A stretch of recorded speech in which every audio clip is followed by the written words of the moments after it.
Hi, good morning. Which is the most important physical attribute in your body which can affect your personal life, which can affect your career? That is कि आपको तोंद निकली हुई है कि नहीं है. ये ऑफ कोर्स एक इंडिकेशन है कि आप कितना हार्ड वर्क कर सकते हैं, कितने आप अट्रैक्टिव दिखेंगे और कितना स्टेमिना आपके अंदर होगा. और ऑफ कोर्स ये इस बात पे डिपेंड करेगा कि वो जो बेली फैट है वो एग्जैक्टली है कहां पे.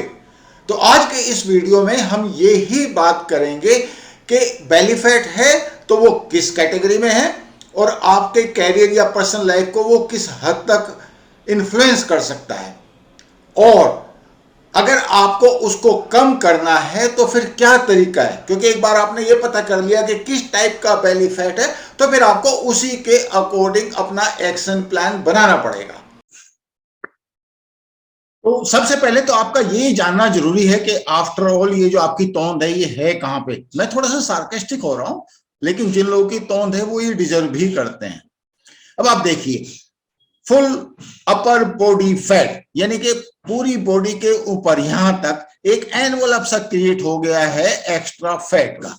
It can be because of over eating, और जो लोग ज्यादा शुगर जो फूड्स हैं उनको खाते हैं, यानी कि फास्ट फूड खाते हैं या हाई कार्बोहाइड्रेट लेडन फूड्स खाते हैं, उनको ये फुल अपर बॉडी फैट जमा होता है, तो उनको वो ऑब्वियसली कम करने पड़ेंगे. दूसरी कैटेगरी है उन लोगों की जिनका लोअर एब्डोमेन फैट यहां पे जमा होता है. ये किन लोगों को है कि जिनको स्ट्रेस ज्यादा है, जो ढंग से सो नहीं पा रहे या डिप्रेशन में है, एंजाइटी में है, तो ऑब्वियसली ऐसे लोगों का कोर्टिसोल लेवल बढ़ा हुआ होता है. और कोर्टिसोल क्या करता है कि इंसुलिन को बढ़ा देता है, और यहाँ पे फिर वो प्रॉब्लम क्रिएट कर देता है कि आपकी लोअर एब्डोमेन में यहाँ पे फैट जमा हो जाता है. अब तीसरी कैटेगरी आप देखिए, large stomach with upper body fat. ये उन लोगों का है जिनको एक्चुअली जो इनएक्टिविटी है, हिलते ही नहीं, एकदम लिथार्जिक रूटीन उन्होंने अपना लिया हुआ है, ना एक्सरसाइज करते, ना वॉक करते, नॉर्मल खाते रहते हैं. They do not consume extra, over eating नहीं करते वो, लेकिन जितना भी करते हैं तो उसमें एक बेसिक मेटाबॉलिक रेट भी कम है, और लार्ज स्टमक इस जगह पे फिर वो जमा हो जाता है क्योंकि उनका इनएक्टिविटी का जो लेवल है वो अच्छा खासा हाई होता है. अब आप आइए अगली कैटेगरी के ऊपर, that is lower body fat. ये उन लोगों का जिनका ग्लूटेन कंजम्पशन एक्स्ट्रा होता है, यानी कि ज्यादा होता है. अब ग्लूटेन कहां पे होता है? चपाती में, व्हीट में सबसे ज्यादा ग्लूटेन होता है. तो अगर आप इसका सॉल्यूशन देखेंगे तो आपको ज्वार, बाजरा, चना, ये सब की अगर आप चपाती खाएंगे तो आपका ग्लूटेन कंजम्पशन ऑटोमेटिकली कम हो जाएगा और आपको इससे निजात मिल जाएगी. अब आप देखिए स्वोलन स्टमक, यहां पे फैट कहां डिपोजिशन है? स्टमक के ऊपर. और किन लोगों में? जिनका एक्सेसिव अल्कोहल कंजम्पशन है. अब इन लोगों को अल्कोहल का कंजम्पशन कम करना पड़ेगा, there should not be any doubt, और probably they will have to earn the drinks, activity level अपना बढ़ाना पड़ेगा. अब last category, lower body fat including lower legs.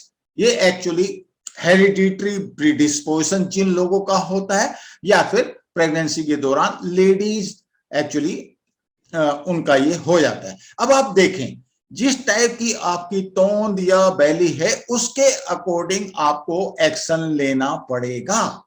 It should be very clear. अगर आपका स्ट्रेस लेवल ज्यादा है और लोअर एब्डोमेन फैट है तो आपको ऐसे लोग भी मिलेंगे जो पतले दुबले हैं लेकिन एब्डोमेन के ऊपर फैट है.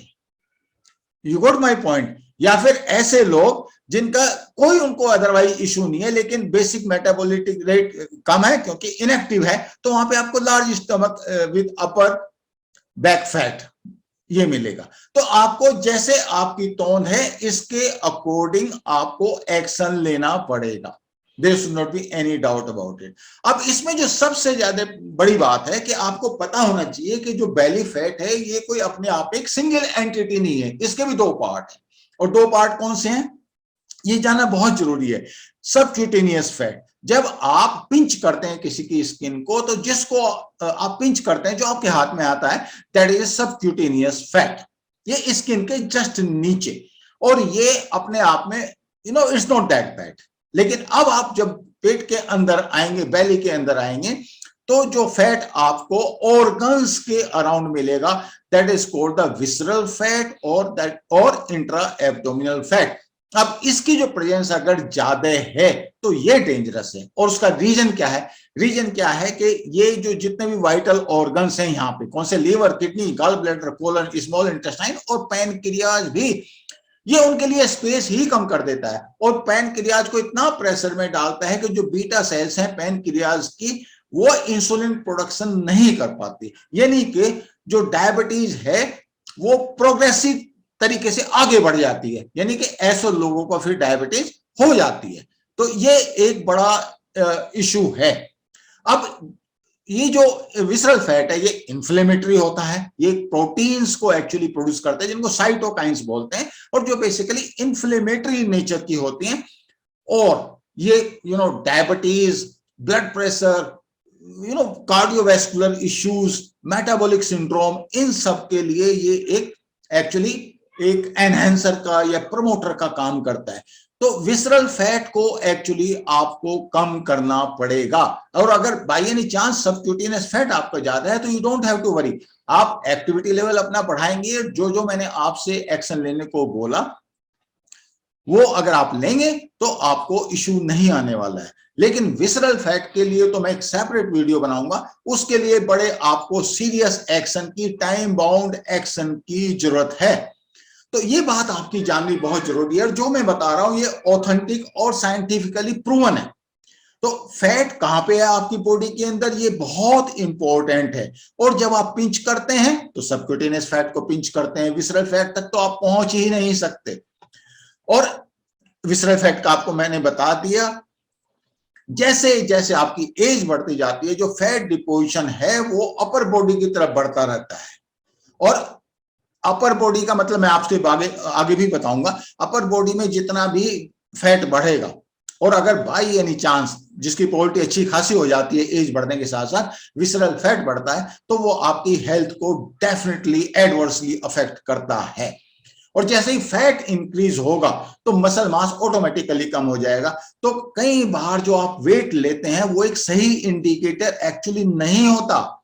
बॉडी के अंदर 80 kg वजन भी हो सकता है और उसमें फैट परसेंटेज और मसल परसेंटेज अलग अलग हो सकती है। और ऐसा भी हो सकता है कि जैसे आप एज करते हैं मसल परसेंटेज कम हो गया और फैट परसेंटेज बढ़ गया, तो वो भी कोई अच्छी सिचुएशन नहीं है।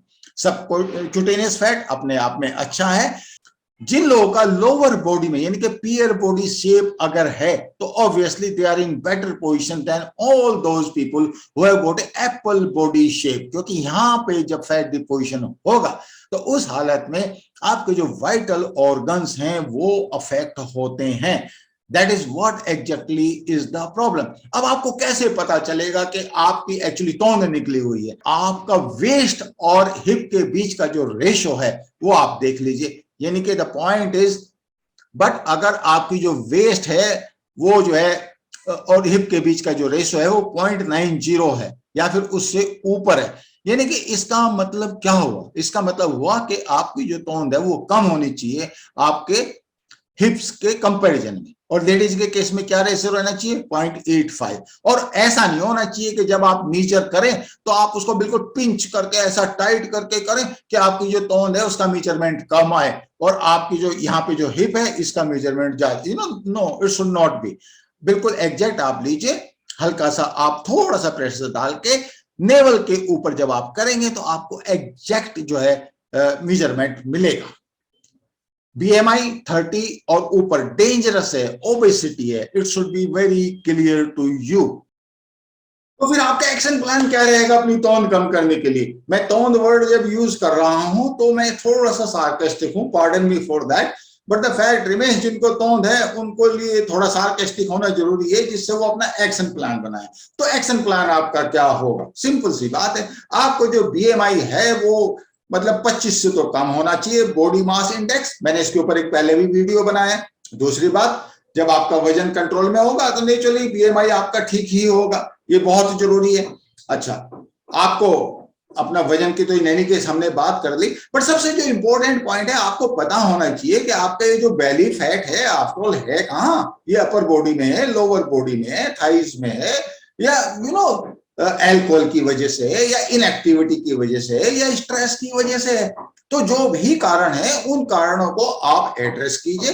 जो मैंने पहले वाली स्लाइड आपको दिखाई उसमें क्लियर कट पता चल रहा है कि आपका मतलब बेली फैट कौन सी जगह, ये आप पता कर सकते हैं क्लियर कट, और उसके अकॉर्डिंग आप एक्शन प्लान बनाइए। एंड एक बात तो आप जान लीजिए, अगर बाई एनी चांस अगर आपकी तोंद निकली हुई है तो आपका इंप्रेशन भी खराब होगा, आपका स्टेमिना भी कम होगा, और जो सबसे इंपॉर्टेंट बात यह है कि आप डायबिटीज और हाई ब्लड प्रेशर के लिए इतने वल्नरेबल हो जाओगे कि जैसे ही आपकी 40 से एज क्रॉस करेगी आप देखोगे कि आपका शुगर जो है वो आउट ऑफ कंट्रोल आपका हो जाने वाला। तो ये आपके हाथ में है। Find out, knowledge is power. Carbohydrate आपने कम करना है। इंटरमिटेंट फास्टिंग आपने कम से कम एक हफ्ते के अंदर 1 या 2 बार करेंगे तो वजन भी कंट्रोल होगा, शुगर भी मैनेज होगी। I hope you like the video. Thank you so much.